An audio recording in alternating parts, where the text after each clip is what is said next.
Aqui no Narrativa, nós contamos as histórias de como nascem as histórias. E hoje é exatamente isso que vamos fazer.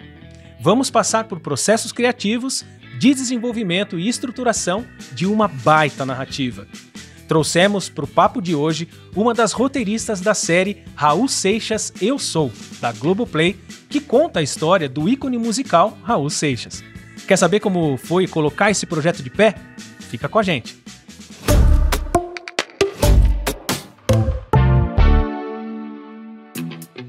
Então hoje a gente vai falar com ela, que é atriz, dramaturga e roteirista, diretora teatral e produtora cultural. Ela é graduada em artes cênicas, pós-graduada em cinema e mestre em estudos da mulher. Ela produziu sua primeira peça aos 12 anos de idade e hoje comemora 25 anos de carreira como atriz e 15 como roteirista. Lívia Gaudêncio, tudo bem? Tudo bem. Uma honra ter você aqui. Uma honra minha também. Obrigada por ter vindo.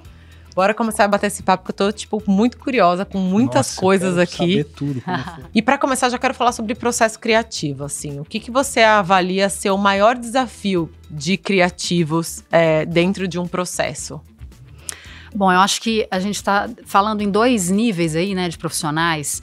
Acho que o iniciante, a principal dificuldade é colocar a ideia, passar da cabeça para o papel ou para a tela, sempre, né? Sempre. Porque existem várias formas de fazer isso e, às vezes, essa ideia tão brilhante na cabeça não é tão simples de ser colocada numa estrutura, né? Agora, para além dos processos mesmo da escrita, eu considero que uma grande dificuldade é realizar esses processos, né? Porque roteiristas, geralmente, não são produtores. E a gente acaba que tem que desenvolver algumas habilidades para além de escrever projetos para tentar viabilizar esses projetos, né? Então, acho que a maior dificuldade é conseguir esses recursos. Seja conseguindo parceiros, né, convencendo outras pessoas de entrar nesse projeto com você, as produtoras, os canais, ou seja você mesmo produzindo, escrevendo editais, né? Então, a gente precisa... no meu caso, pelo menos, agora eu abri a Gautor Filmes, que tem essa função de desenvolver meus projetos autorais, porque eu acho que eu sou tão ansiosa, assim, que cansei de engavetar projetos, que eu falei, agora eu vou ter que produzir, então, para fazer isso acontecer. E acho que esse é o maior desafio, porque é como se fossem duas chavinhas, né? Uma é a escrita criativa, esse processo tão prazeroso, e a outra é a dureza ali de edital, planilha, cronograma, que a gente acaba tendo que aprender a fazer para fazer os projetos acontecerem. Faz quanto tempo que você tem a produtora? Eu abri esse ano. Olha, tá novinha aí. Tá. Um desafio agora pela frente. Mas já tô com um curta legal. Saindo do forno. Provavelmente vamos lançar esse ano, ou no máximo no início do ano que vem. É a ansiedade, né, da pessoa. Já é assim. Já que abriu, fala, não, vamos fazer agora. Quero ver resultado, quero ver a roda girar. E a produtora é novinha, né? Mas 25 anos na estrada como atriz, né? Então... E como produtora de teatro uma mega também, bagagem. Né? De teatro. Que é uma outra lógica de produção, mas não deixa também de ter esse caminho percorrido já. Então, conta um pouquinho. A gente quer as duas coisas, essa intersecção, né? Você tem 25 anos já nessa estrada. Como né? atriz. Como atriz. E também realizando processos criativos para essa dramaturgia. Então, qual é o caminho das pedras aí? Que processos, né? Você mencionou dos processos, né? Uhum. Que processos criativos são esses que você geralmente utiliza e que você vê efetividade, porque você realiza também, né? Tem o resultado do público, tem premiada. Então, qual é o caminho das pedras para a gente conseguir, então, tirar esse processo, né, esse arquivo da cabeça e colocar num papel? Uhum. Geralmente, quando eu tenho a ideia sobre uma história a ser contada, eu já destino assim, vai ser teatro, vai ser filme ou vai ser série, né? Ela está a serviço de quê? E aí isso já é uma seta, né, que aponta para alguns caminhos, assim, porque escrever para teatro é muito diferente de escrever para o audiovisual. Então esse processo varia. Quando é para o teatro, aí tem outras variáveis, assim. Dá uma pincelada. Se for para o meu grupo, por exemplo, que são pessoas que eu já conheço, eu já sei da potencialidade de cada um, eu já enxergo quem vai fazer cada personagem, eu já começo a ter uma dimensão também de orçamento, né? Que dinheiro que a gente tem para fazer essa peça. E eu já começo a propor desde o roteiro soluções também de viabilizar, né? Cada cena é pensando nesses limites orçamentários também. E a mesma coisa é o filme. Então, uma coisa é quando eu vou criar um filme que eu sei que eu vou produzir. Então, eu como uma produtora iniciante já penso em algo de baixo orçamento. quando eu penso, não, esse projeto aqui, ele precisa de uma parceria com uma produtora maior. Então, eu já sonho um pouquinho mais alto e deixo lá pra frente pra ser cortado por eles, né? Quem diz o caminho do não é eles, né? Isso. Aí eu viajo e não fico muito preocupando em cortar gastos nessa etapa, né?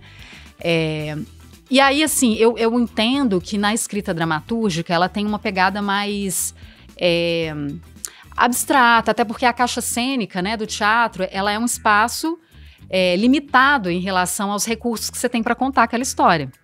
Então é um lugar que é usado mais simbologia, mais movimento, dança e música, né? Eu já crio também enxergando essas outras ferramentas, assim. O ator presente, né? O espaço, ele é a dramaturgia também ali, sendo vista, né? Isso. Então, para fazer uma elipse, eu já tenho que pensar num recurso dramático que é possível no teatro, né? Ou uma mudança de espaço, de cenário, né? De arena. Ela é feita de forma diferente no teatro, que você não sai do lugar, do que quando é no cinema, que é possível, né, ter diferentes locações. Então, tem essas lógicas que vão já guiando o processo criativo. E eu acho que no audiovisual existem mais técnicas estruturadas, assim, que nos dão esse apoio, né, na hora da criação. Eu sinto que é mais... O teatro é um lugar de experimentar mais, de ousar mais, de sair das caixinhas.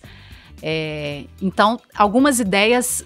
Eu penso, não, isso aqui já é uma piração, assim, exige uma linguagem mais experimental, então cabe no teatro. Essa aqui não é mais realista.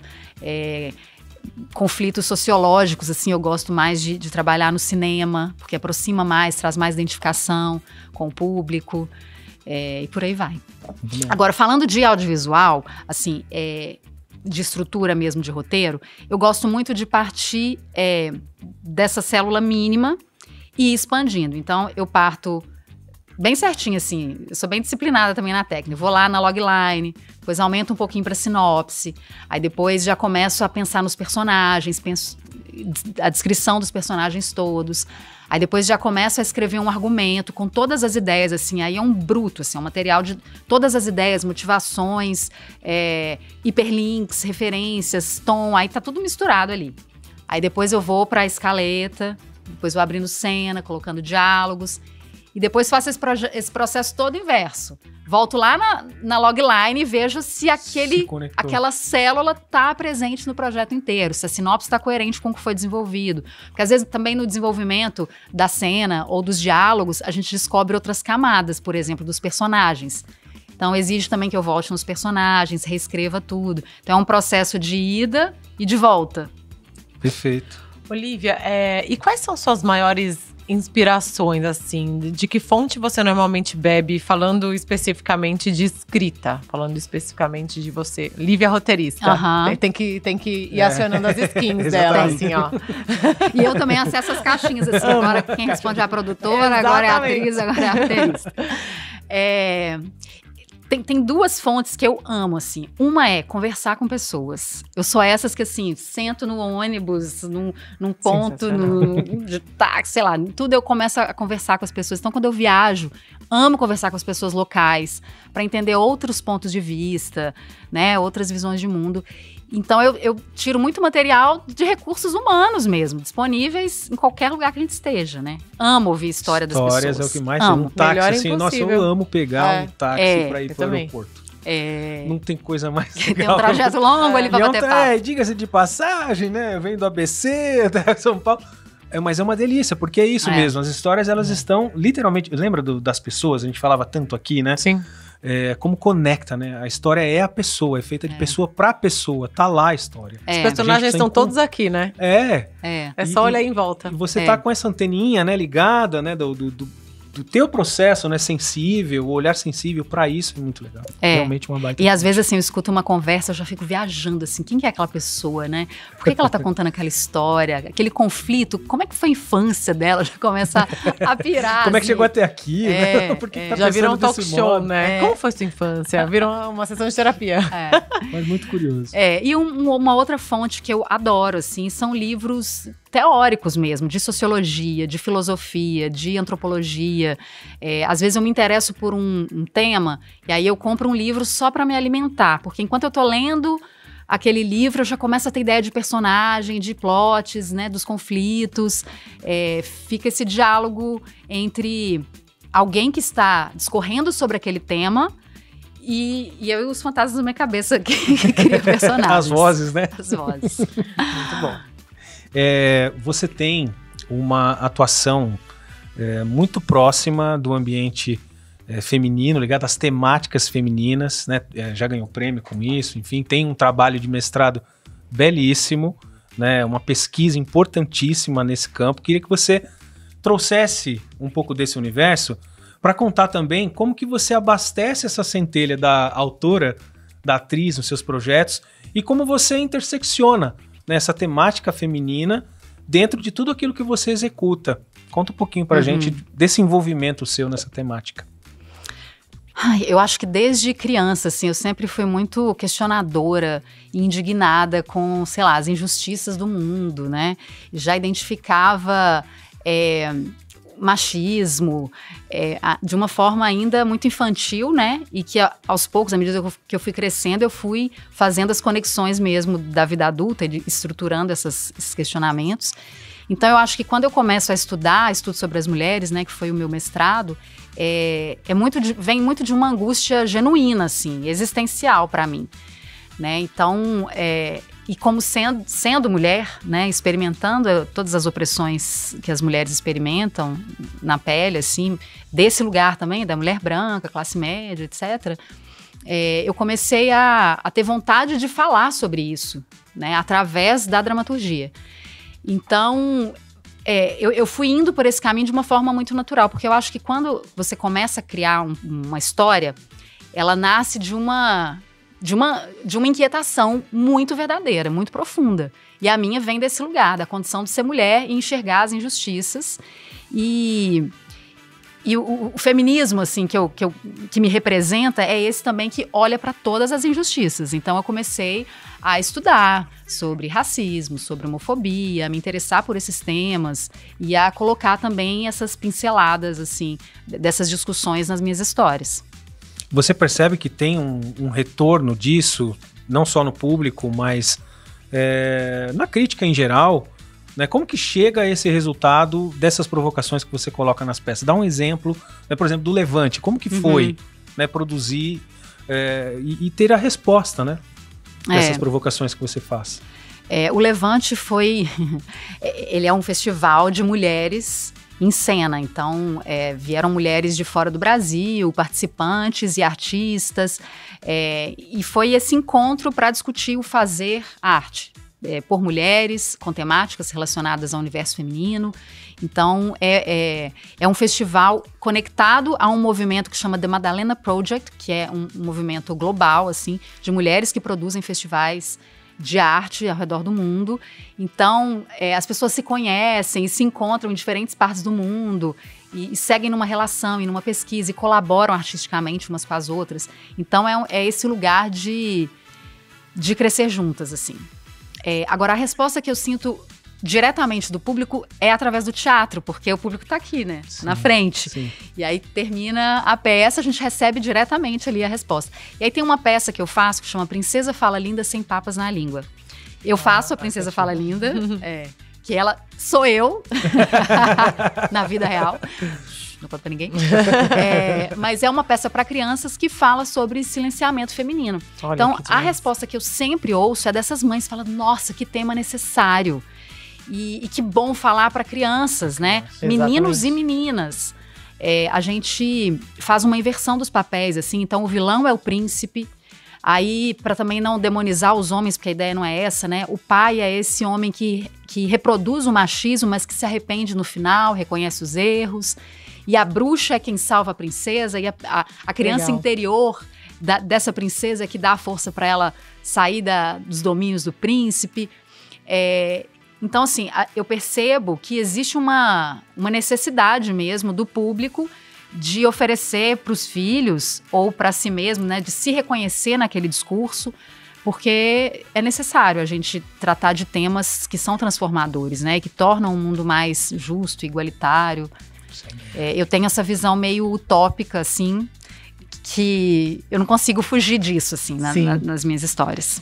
Eu ia te perguntar sobre isso até, você falou que você tem essa visão utópica, mas você falou muito da angústia de que foi isso que te motivou, assim. O que você vê ainda hoje, principalmente no mercado audiovisual, que te angustia em relação a isso e de que maneira você sente, ou que você já visualiza, né, que você já projeta, de formas de mudar isso, assim? Como que você vê isso? Porque hoje em dia tem algumas... Eu já ouvi isso há poucos dias, assim, de que não tem mais tanto. De que, hoje em dia já é diferente.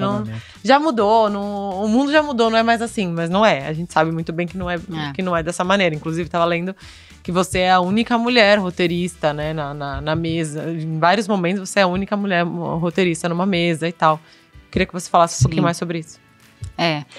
Felizmente tem um olhar agora para termos salas diversas, né, inclusivas. Eu acho que isso não é só uma pauta política, mas sim vem em benefício das histórias, porque se a gente tem múltiplos olhares pensando aquela história, ela vai ficar mais rica naturalmente, né? Sim. Agora, o mercado ainda é muito desigual, assim.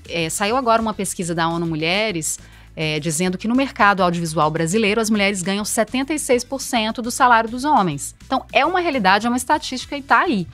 Né? Então, a gente, apesar de termos muitas mulheres trabalhando, principalmente na produção, assim, nas decisões artísticas, né, cargos de direção de fotografia, esses cargos mais altos ainda são executados por homens.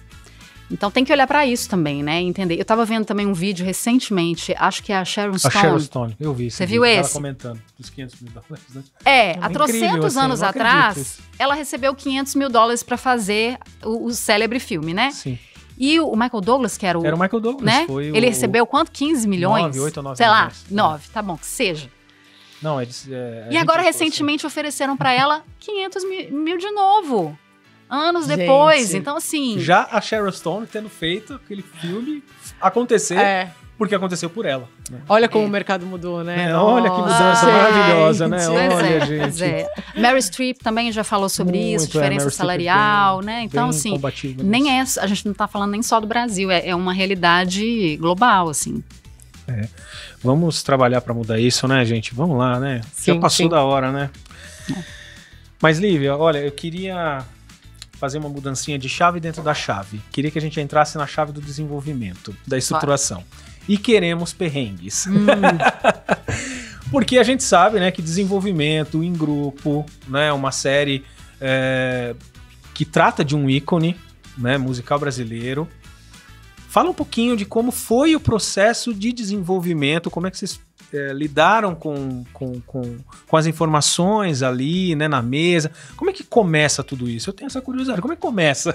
Você entrou bem no comecinho mesmo. No começo, entrou no fim, mas enfim, eu queria esse, sabe, o dia a dia do desenvolvimento de uma sala ou de um projeto, né, experiências gerais que você possa trazer para os nossos colegas. No caso da série Raul Seixas Eu Sou, né, é bem interessante porque a gente não está partindo da folha em branco. Né, já existe aí um personagem mega potente. As informações já estão todas ali e a gente precisa mergulhar nesse universo e organizar, fazer escolhas de como contar essa história. Né, então, para essa série, foi uma escolha de um recorte temático. Então, não foi só uma fatia curta da vida dele. A gente passa pela infância, o início da carreira e vai até a morte mesmo. Mas de forma fragmentada. Então, cada episódio vai falar de uma temática, de uma relação do Raulzito. Dentro da sala a gente fazia essa divisão. O Raulzito era a pessoa, né? E o personagem era o Raul Seixas. Então, a gente, o tempo todo, pautou a escolha das cenas que vai compor cada episódio a partir dessa relação do Raulzito com o Raul Seixas. Eu queria saber um pouquinho mais sobre esse processo, assim, porque eu sempre falo isso aqui no Narrativo, né? Que quando eu entrei aqui, apesar de eu ser, obviamente, eu do audiovisual há muitos anos também, a gente tem uma produtora que é muito mais focada em branded content. Então, quando o Douglas falou, e tal, e uma mesa de roteiro, Doug, mas como é uma mesa de roteiro? O que é uma mesa de roteiro, né? Então, acho que seria legal a gente falar disso. Acho que até a gente já podia partir para o nosso processo, para abrir o processo para falar disso. Como foi trabalhar nessa série como era essa mesa de roteiro? Era uma mesa de roteiro como outras que você já trabalhou? Tinha suas diferenças? Conta um pouquinho aí desses bastidores. A gente começou na pandemia, né? Foi 2021, na verdade, né? No Brasil ainda estava a pandemia a todo vapor, assim. Então o processo foi todo online e eu estava ao mesmo tempo fazendo mestrado em Lisboa. E é a ironia do destino, que eu morei 10 anos em São Paulo e peguei esse trabalho morando em Portugal, né? Então era tudo online, o que facilitou e possibilitou eu estar nessa sala, né? A gente se encontrava diariamente.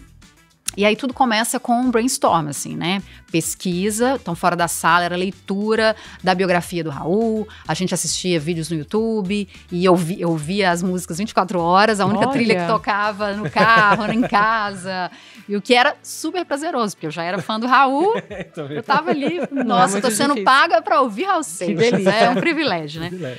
Então, depois dessa fase de pesquisa, quer dizer, a pesquisa era meio tudo junto, né? Assim, à medida que a gente ia fazendo as reuniões para definir as cenas, para criar.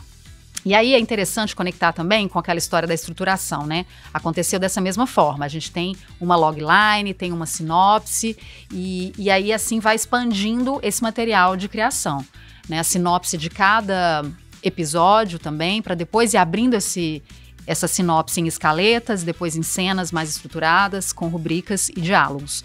Então o processo basicamente é esse, mas feito em conjunto, né? O que é riquíssimo. Uhum. Eu adoro sala de roteiro, porque a gente discute, e depois quando eu saio para escrever, já tem muito material, já tem muita decisão tomada. Quando você está num projeto autoral, é meio solitário. Você tá ali sozinho, com as vozes da sua cabeça. E aí, qual escolha fazer? Que caminho tomar, né? Na hora que dá uma travada, quem é que vai jogar algum estímulo ali? Então, criar em conjunto, para mim, é muito mais prazeroso e mais fluido também. É um processo que dificilmente agarra, porque com 4 roteiristas ali, alguém vai jogar qualquer coisa na mesa para a coisa continuar fluindo. E quando você entrou no projeto, ele já estava vendido? Ou você? Já. O Paulo Morelli, da O2, né, vendeu para a Globoplay. Na época era uma proposta de um longa, aí voltou essa proposta de que fosse uma minissérie. E aí foi nesse momento que eles montaram a sala e que eu fui convidada.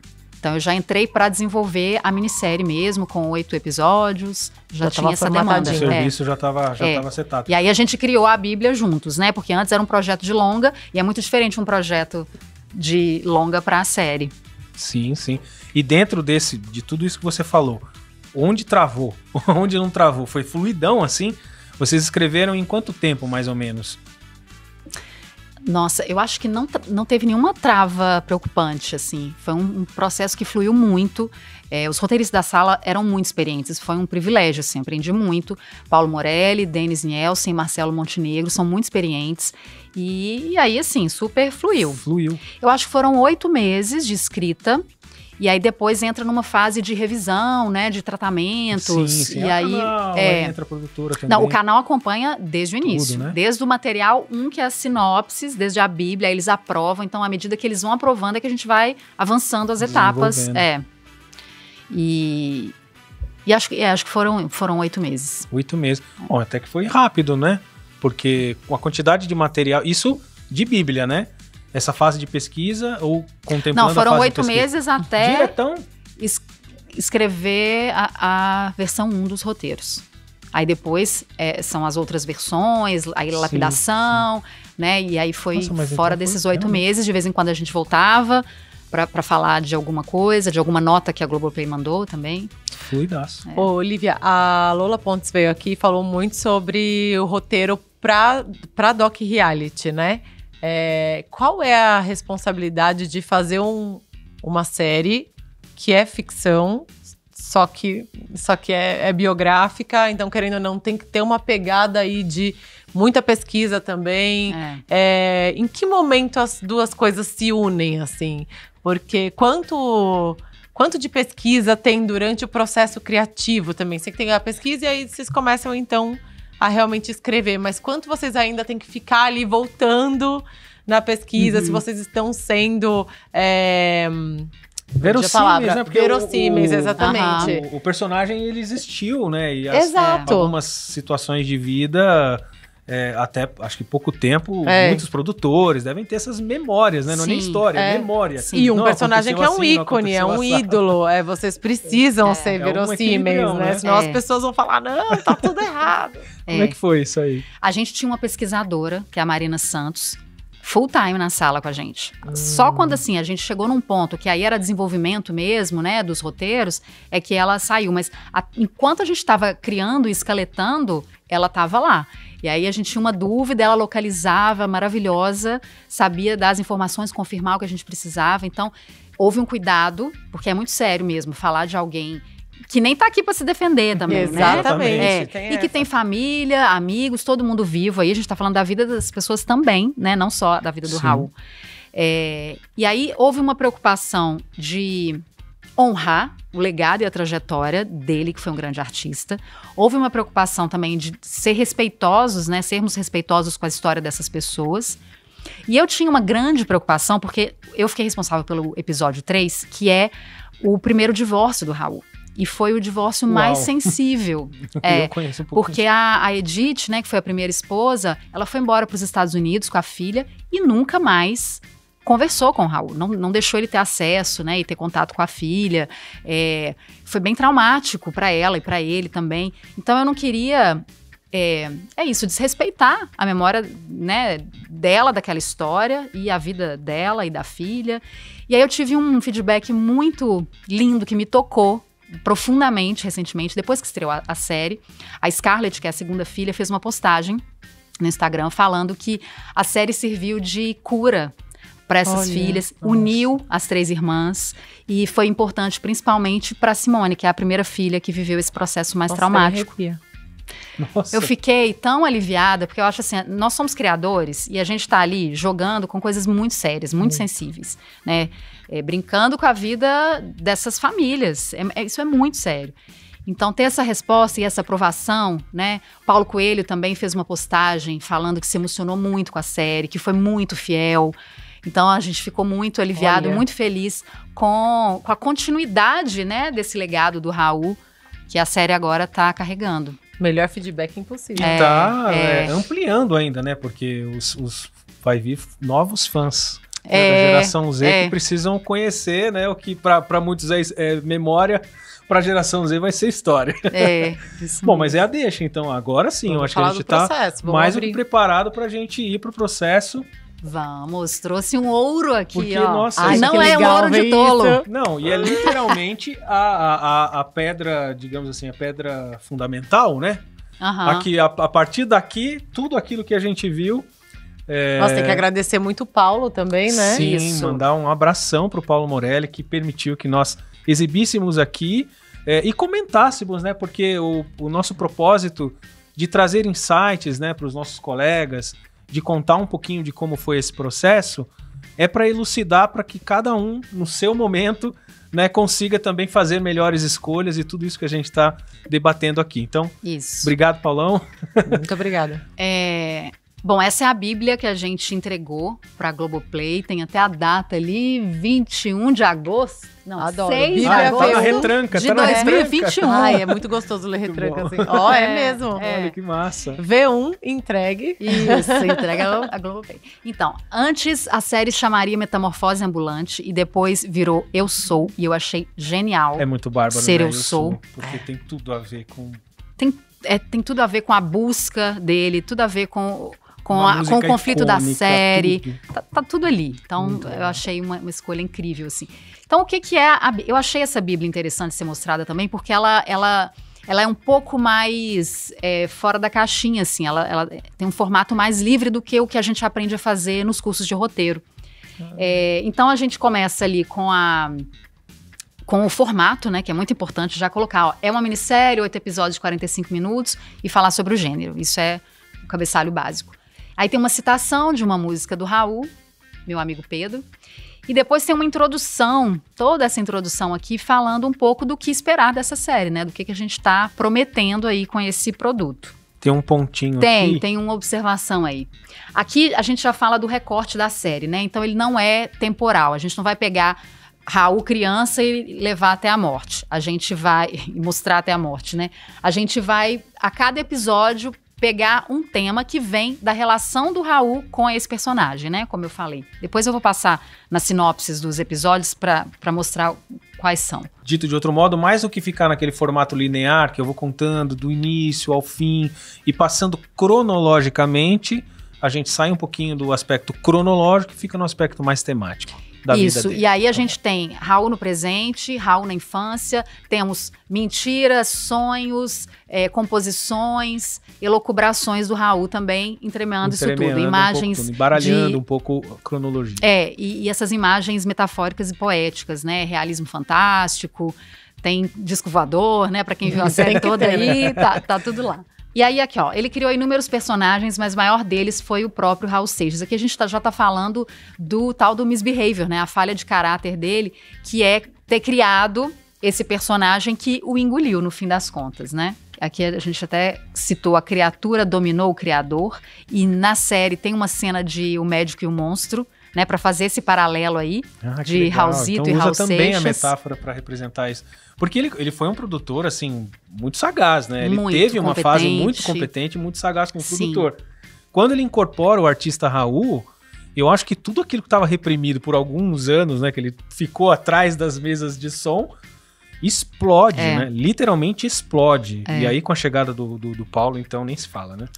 Muito legal. Aqui, a gente fala de público-alvo, olha pra você ver. E sem precisar abrir um público-alvo, e aí escreve... Nossa, muito legal, né? Isso. Muito legal. Tá no corpo do texto, assim, ali, mas já fala desse potencial de conversar com diferentes faixas etárias, né? E pessoas interessadas nos temas universais, no misticismo, e também diferentes gêneros musicais ali, falando do rock e do baião. É muito louco, né, pensar numa pessoa que é tão mainstream, assim, a ponto de falar com todas as idades, todas as classes sociais, cultura, gêneros. Nossa, muito incrível, louco. Assim.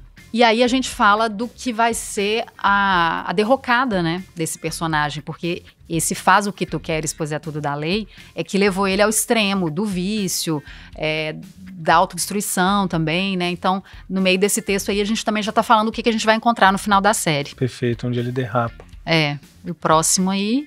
Apesar desse aspecto dramático, essa é uma história de sucesso na qual o jovem tímido, inteligente e curioso transforma-se num artista irreverente, rebelde e original. Aí a gente fecha esse texto de apresentação falando do arco do personagem, de onde ele partiu e para onde ele vai. Sim, mas olha, eu acabei nem comentando com a Paty. Porque quando você mandou o documento, você falou, olha, eu queria passar um pouquinho sobre as diferenças entre o que a gente imagina e o que a gente realiza, mas principalmente porque é uma bíblia que não é, assim, a gente sabe que para o mercado tem lá os pré-requisitos, né?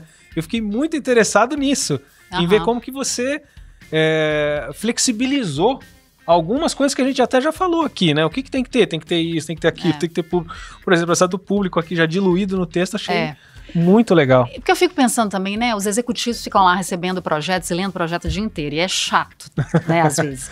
Então, você escrever um texto envolvente, onde as informações estão ditas ali de forma, né, orgânica, fica muito mais prazeroso de ler. Pois é, também, né? E não cartazetes, né?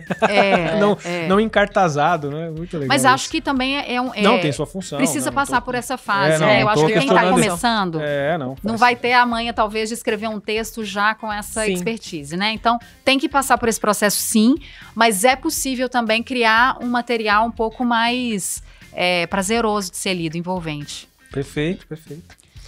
Aí mais uma citação e depois aí temos sim, ó, vamos ter a premissa. Que aí já tá bem claro, né? Aqui você traz bem a premissa, né? Aí a gente fala do personagem. O artista tímido e ambicioso com propensão ao vício, ou na primeira frase. Você já entrega tudo, é isso. Você entrega tudo na primeira frase. Muito legal. Não tem que ter rodeios, né? Nesse caso, tem que ir no... Até porque, né, a camada... De quem que nós estamos falando, né? Acho que a gente precisa enfatizar. Né? Exatamente. Ainda tem mais isso, né? Porque para vocês ainda tem sempre esse lugar, né? Tô pisando aqui num terreno, né, que muitas pessoas, uma crítica esperando isso acontecer. Tem os fãs, tem muita gente que... Tem muita gente esperando isso acontecer. Então, quanto mais direto ao ponto, né? Quanto mais claro a gente conseguir ser, eu acredito que seja mais fácil tramitar. E ao mesmo tempo, não partir do pressuposto que é uma celebridade, uma pessoa famosa, que tudo já está dito, que todo mundo já sabe. Sim, então você vê que um artista tímido, ambicioso, a gente está olhando para esse cara que existiu como um personagem. como qualquer outro, se Sim, fosse uma criação 100% fictícia, Bárbaro. né? Bárbaro. Quer ler a premissa toda aí? Sim, um artista tímido e ambicioso com propensão ao vício tem que criar um personagem com atitudes radicais para atingir a fama. Corre o risco de perder o controle da criação e sacrificar a própria vida. E aí essa segunda parte aí da premissa já Que é também entrega uma o conflito, tensão, já fala como é que vai acabar isso, que não vai acabar bem, né? que é a tensão que você vai acompanhando, né, o episódio também. Isso, Episódio a isso. episódio, como ele vai perdendo esse controle. Muito legal. Eu tenho uma pergunta, Lívia, pra te fazer, que é, a gente tava falando aqui, né, Raul Seixas, tal, de conhecimento popular, extremamente popular, e também já houveram N produtos sobre ele por aí, né, e aí até na própria Bíblia tá escrito que o recorte da série não é temporal, e sim temático. Então eu imagino que vocês também tiveram que ter esse cuidado, e principalmente na Bíblia, tem que convencer de que esse produto é o produto. De que não é, assim, mais um produto entre várias Esse é o coisas. tal do Popular, diferencial, né? O né? diferencial. Qual o diferencial? Qual que é o diferencial desse produto, né? Isso aí tem que tá bem claro também. Só de bater o olho já tem que estar bem claro. E aí a gente tem esse resumo, né, da dramaturgia. Isso Aqui, foi uma o Medo da inferência Morte. que nós, roteiristas, né, optamos por colocar, porque esse medo da morte aí é uma camada psicológica que a gente quis enfatizar, porque não era uma coisa tão óbvia assim, mas desde criança ele sempre falou que tinha medo de morrer, e acho que essa foi a motivação tanto para a busca mística dele, né, esotérica, tanto Olha para só. querer ser famoso, né? Porque aí você se Para torna deixar uma imortal. obra imortal. Olha só. É. E é uma nuance que veio muito na pesquisa, nesse trabalho. Veio na sala de roteiro e não está completamente óbvio na série, mas a gente coloca algumas. É isso, é uma camada, psicológica que tá ali. Até para ajudar na construção da cena. Porque É. se eu sei que ele tem esse inconsciente, né? Você faz escolhas ali de melopeia, né? De diálogos que em algum momento tá lá, né? E algumas pessoas têm essa tendência também de enfrentar o medo, né? Então, toda essa Sim. autodestruição dele também já era uma forma de desafiar a morte, de testar os limites, né? Em relação à Verdade, morte. psicologicamente, né? Ou eu me retraio ou eu avanço. Ele Isso, avançou. Isso. Que legal. Cria o seu E próprio... aí a gente fala do antagonista, né? Porque o personagem complexo, ele não vai entrar em conflito com o que tá fora dele, é com ele mesmo. Então, ele também é o antagonista dele nessa série. São os conflitos internos, né? Assim, como na vida real. Porque por mais que a gente tenha embates com pessoas, com conflitos externos, né? Somos os nossos próprios vilões. Exatamente. É o tempo todo. Ser ou não ser, eis a questão. Sensacional isso. Que maravilhoso. Raulzito se torna viciado em Raul Seixas. Nossa, Olha frase que legal. louco isso, Maravilhoso, né? Que bárbaro.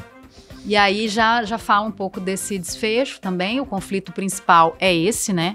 Essa relação dele com esse personagem, porque ele vai sendo tomado e vai ficando embriagado por Raul Seixas e não consegue mais se desvencilhar. E aí tem essas considerações gerais tem que coisa são legal aqui, né? ótimas, Tom. assim.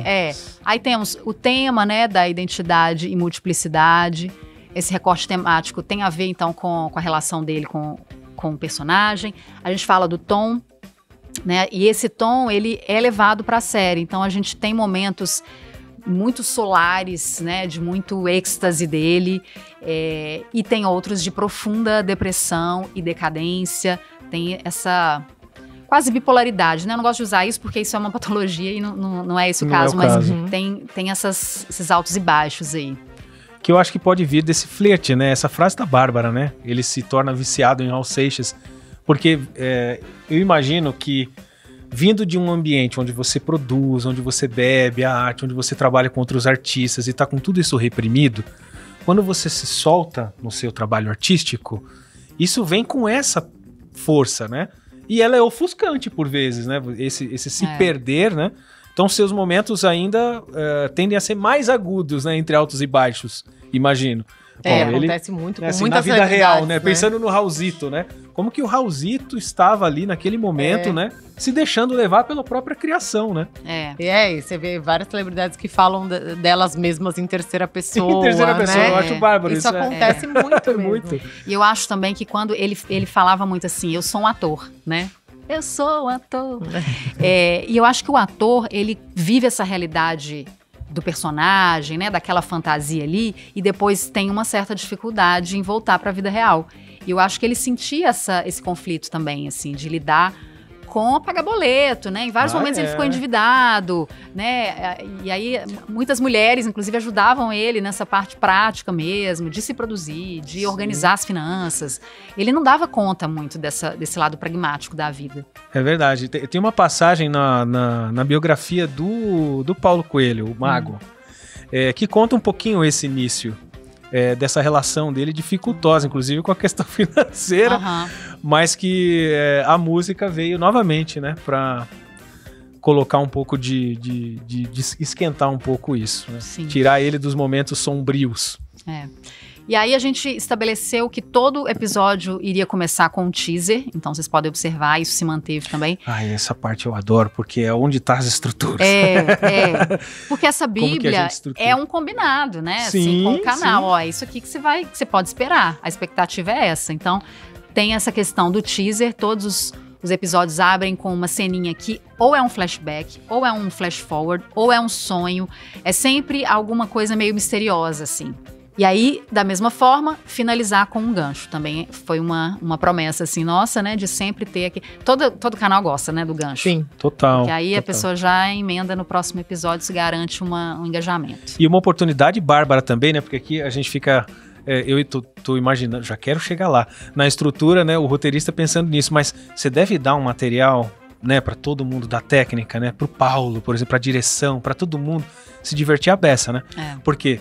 um ambiente musical, super metafórico, letras provocantes, uma vida intensa.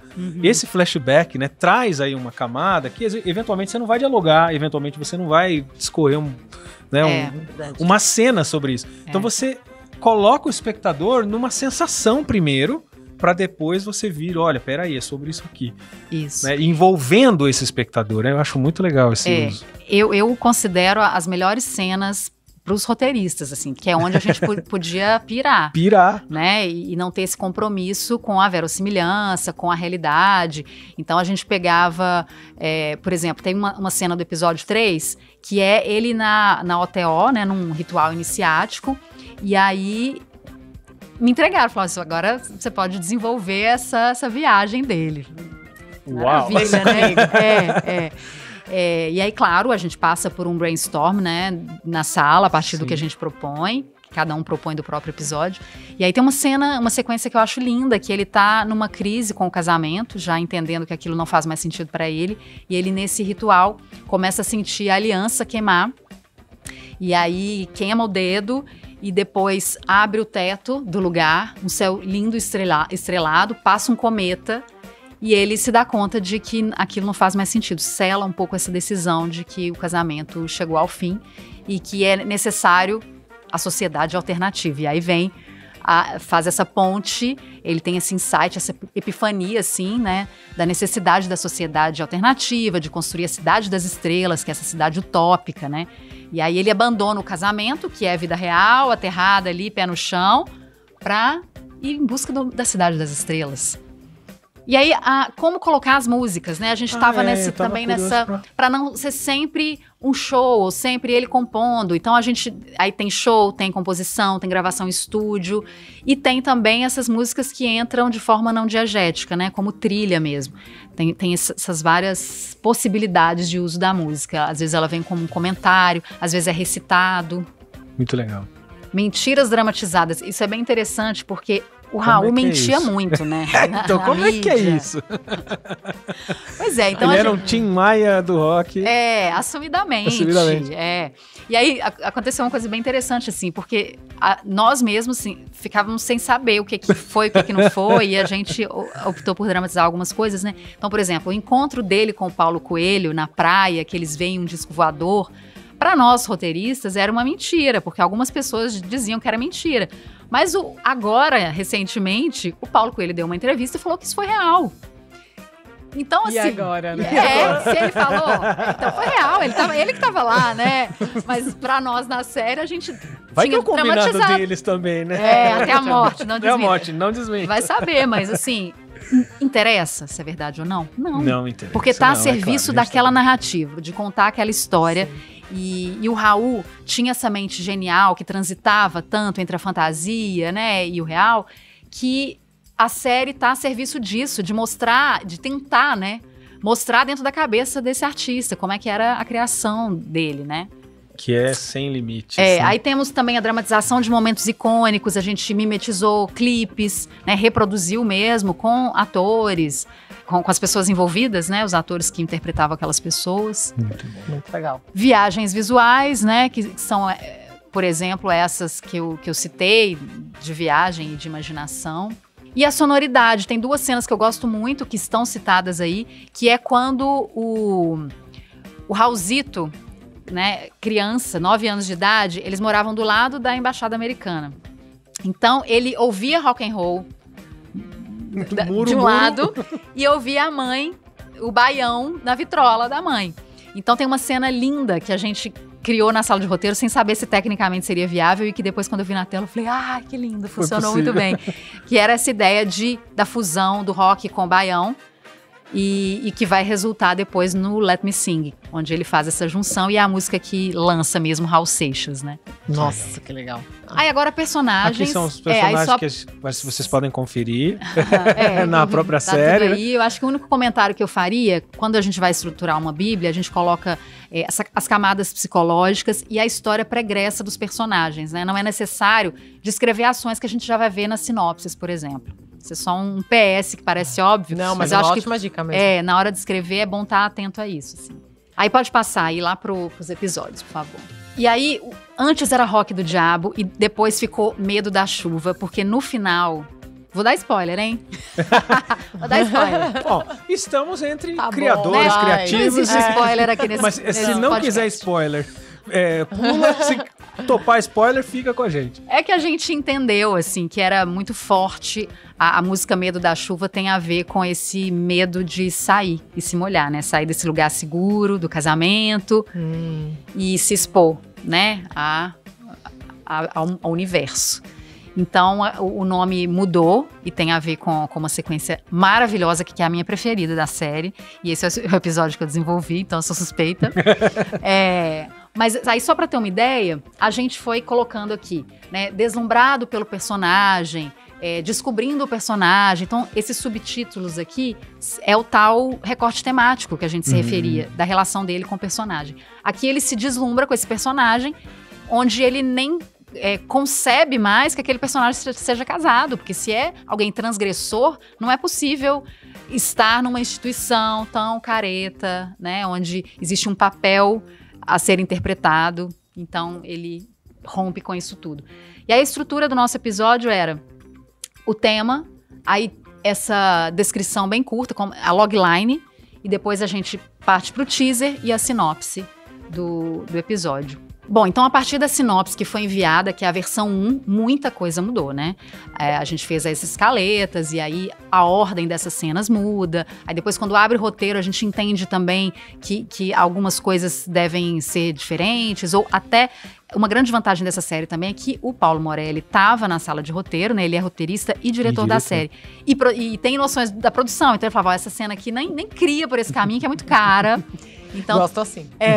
Por exemplo, tinha Os produtores em sala são um perigo. Normalmente é só esmaga-sonhos. Nesse caso, ele é o esmaga-sonhos do Já próprio. foi muito esse papel. Ele ficava na negociação, porque ele também, como criador, queria a maior potência da série, né? Mas aí, por exemplo, tem uma cena que está descrita na sinopse, que era uma caminhada, uma passeata que teve. Isso ia mobilizar muitos figurantes e tal, e não era uma cena tão essencial, assim, daria para contar sobre esse auge, né, desse momento dele, sem passar por essa cena. Então, é cortada, é só um exemplo. E aí eu desenhei um pouco da estrutura que ficou, que foi para tela, assim. E que já estava na versão final, né, desse roteiro que saiu da sala de roteiro, foi para as mãos aí do diretor, e aí vão sendo acrescentadas outras camadas, né? A visão do diretor, aí depois a visão da montagem, no meio da produção, direção de fotografia, direção de arte. É um empilhamento de visões que se complementam para chegar naquele resultado, né? Então, assim, eu como roteirista, quando eu assisti a série, me emocionei de novo. Eu ia perguntar me envolvi super. Ao mesmo tempo... Como que é assistir? Principalmente o personagem, principalmente o episódio 3, assim. Como foi assistir? rolavam uns flashbacks, assim, eu lembro de quando a gente discutiu sobre isso, funcionou, não funcionou. Tem esse lado técnico que fica assistindo, mas ao mesmo tempo, super me emocionei, chorei, fiquei ansiosa, vivi as emoções junto ali na primeira vez. Você entregou o roteiro e depois assistiu, você não chegou aí pro set? Eu fui um dia no set, eu fui numa cena de show, que aí era maravilhoso, aquele monte de figurantes, palco show, montado, tudo montadão. Aqui no Ibirapuera. Que maravilhoso. Que foi aquele show que chega a polícia, né, a ditadura recolhe aqueles gibis que eles distribuíram no show, então uma cena de muita tensão, de ação também, foi super interessante.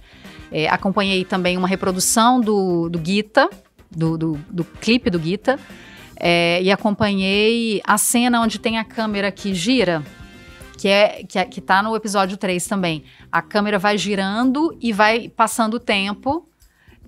Não sei se vocês assistiram esse episódio. É genial também. O episódio 3 tem... Nossa, maravilha. Gente, assistam o 3.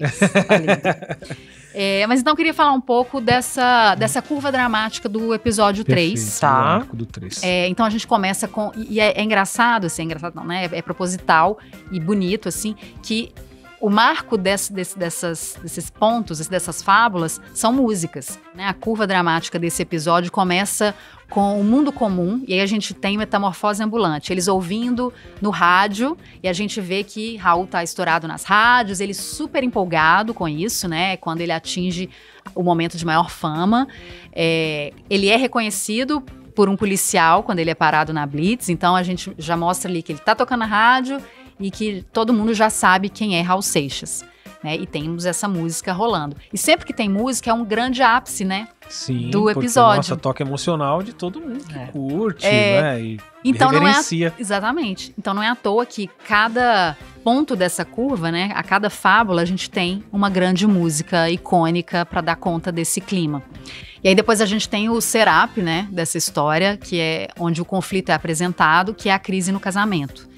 Começa com ele nesse ritual iniciático, que ele tem essa viagem da aliança queimando o dedo dele, e ele tem o insight da música Sociedade Alternativa. E aí temos, em seguida, né, na sequência, a gravação em estúdio dessa música, que é também ponto alto, assim, maravilhoso, super emocionante. E aí no midpoint é onde ele conhece a segunda esposa dele, a Glória. Ele tá num show cantando Rockish, né, cujo refrão é "O que eu quero eu vou conseguir". E faz essa transição, ele começa a se interessar já por uma outra mulher, muito mais alinhada com a rebeldia dele, com a transgressão, do que a primeira esposa, né, que super companheira, Edith desenhava os figurinos dele, né, tava ali do lado dele, mas muito mais conservadora, vamos dizer assim, do que o que a Glória representava na vida dele, né? E aí temos esse grande show também, essa música que é deliciosa. E depois a gente tem o low point, né? Essa descida de curva, que é a discussão dele com a Edith no meio da festa. E a gente tem a música Maçã, que já é mais deprê, né? E ela tá do lado, fica aquele climão da música. E a resolução do episódio, que é, de fato, o fim do casamento com medo da chuva. Sequência mais linda da série, na minha opinião. Nossa, não tem como não ser bom um episódio assim. Puxa muito vida. Legal. E qual é o sentimento que você tem, né, de ter participado, né, desse processo como um todo, né, ver o seu trabalho na tela, como realizadora, como produtora, como roteirista? O que você sente assim que mais você guarda dessa experiência para as próximas? O que mais te tocou ao passar por toda essa experiência? Nossa, é mágico, né? Porque as outras produções são mais autorais, então eu acompanhei mais o processo. Então, começar na criação dos roteiros de uma grande produção e depois ver isso tudo na tela, parece magia mesmo, assim. É muito, muito especial. E receber o feedback, né, das pessoas, assim. O teatro, ele tem esse lugar mais intimista, que você recebe o feedback na hora, né, daquelas pessoas que estão na sala. Enquanto que no audiovisual eu recebo feedback de amigos que estão em Portugal, né, que estão fora do país. Então é outro alcance, assim, é outra relação com esse produto. E eu estou muito feliz, assim, muito orgulhosa. E aí, a partir de agora, assim, vendo um projeto, um filho desse no ar, como que você está encarando agora os seus próximos projetos, né? O que você trouxe de aprendizado, pelo menos uma coisa assim, principal que você trouxe de aprendizado para agora, ainda mais essa sua nova fase, empreendendo com a produtora aí. Nossa, que pergunta difícil. Desculpa. Mas preciso saber, como empreendedor. A minha intenção é escrever 2 tipos de projeto, assim. Um numa linha mais autoral, que eu consiga produzir, que seja baixo orçamento, e outro esse projeto maior, onde eu vou ter parceiros, né, onde eu vou procurar maiores recursos. Então, a minha intenção agora é caminhar nessas 2 linhas, assim. Até porque quando você depende de outras pessoas, é muito mais incerto, né? E quando você passa a produzir, é aquele devagar e sempre ali. Pelo menos as coisas estão caminhando, mas são estilos de projetos diferentes, eu vejo. Maravilhoso. Realizar, né? Sensacional. Nossa, Lívia, obrigada. Obrigada mesmo por ter aberto um processo que nem esse. Assim, é muito legal de ver, assim, né? De ver estruturadinho. E agora me deu mais vontade ainda de ver a série. Já tava morrendo de vontade agora. Nossa, preciso ver essa série. Tá. Sensacional. Obrigado, Li.